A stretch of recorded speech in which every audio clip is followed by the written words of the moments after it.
ஏதாவது ஒரு விசேஷத்திற்காக, தேவைக்காக வேண்டி நம்மை அழைக்கிற போது, ஏதாவது ஒரு சுபகாரியமாக இருக்கலாம், திருமணம் போன்ற விசேஷ நிகழ்வுகளாக இருந்தாலும் சரி, அல்லது விருந்தோம்பல் நிகழ்ச்சிகளாக இருந்தாலும் சரி, அதற்கு அழைப்பு கொடுக்கப்படுகிற போது அந்த அழைப்பை ஏற்று நாம் அவர்களை, அந்த அழைப்பை மதித்து நாம் பதிலளிக்க வேண்டும்.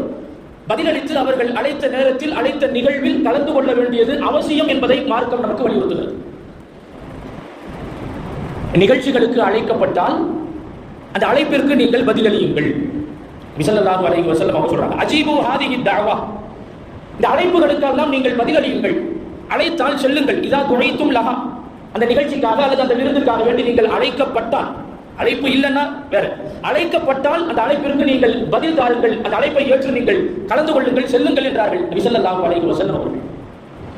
நாம நினைக்கலாம், ஒரு ஃபங்க்ஷனுக்கு கூப்பிடுறாங்க, நாம போனா போவோம், இல்லைன்னா இருந்துக்க போறோம், இதுல என்ன இருக்கு? ஆனால் நபி ஸல்லல்லாஹு அலைஹி வஸல்லம் அவர்கள் இது விஷயத்தில் மிகுந்த கவனம் எடுத்து சொல்லுகிறார்கள். அழைக்கப்பட்டால் கட்டாயம் நீங்கள் செல்லுங்கள்.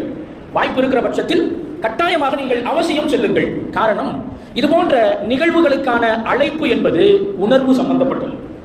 உணர்வு சம்பந்தப்பட்டது. சில பேரை நாம அழைக்கிறோம் அப்படின்னா அவர்களுடைய வருகையை நாம் எதிர்பார்ப்போம். நம்முடைய வீட்டு நிகழ்வில் அவங்க கலந்து கொள்ளணும் அப்படிங்கிற ஆர்வம் நம்மள்ட்ட இருக்கும், ஆசை இருக்கும். சில நேரத்தில் அந்த உணர்வு சம்பந்தப்பட்ட விஷயம் என்கிற காரணத்தினால்தான் சில நேரத்தில் ஏதாவது ஒரு தேவை விசேஷத்துக்கு அழைச்சு நாம போகல அப்படின்னு சொன்னா பல மாதங்களாக நம்மள்ட்ட பேச மாட்டாங்க. வருடக்கணக்கிலே நம்மிடத்தில் அவர்கள் பகையாளியாக ஆகிவிடுவார்கள். நான் எவ்வளவு ஆசையா நான் கூப்பிட்டேன், ஆனா வரல. நான் எவ்வளவு எதிர்பார்த்திருந்தேன், ஆனா நீங்க வரல. உறவே முறிந்து போன நிகழ்வுகள் எல்லாம் நாம் அறிந்திருப்போம். இந்த அழைப்புகள் என்பது உணர்வு சம்பந்தப்பட்டது. அந்த உணர்வை மதித்தாக வேண்டும். அதை மதிக்கிற போதுதான் நம் தம்மில் இருக்கிற அந்த பரஸ்பர அன்பும் பிரியமும் அதிகரிக்கும். அப்படி மதிக்காமல் அந்த அழைப்பை நாம் தவிர்க்கிற போது, அந்த நிகழ்வுகளிலே கலந்து கொள்வதை நாம் தவிர்க்கிற போது, இருவர் தம்மில் இருக்கிற அந்த இணைப்பு என்பது இல்லாமல் போவதற்கும் வாய்ப்பு இருக்கிறது என்கிற காரணத்தினால்தான் நபி ஸல்லல்லாஹு அலைஹி வஸல்லம் அவர்கள் உங்களை அழைக்கப்பட்டால் நீங்கள் செல்லுங்கள் என்றார்கள்.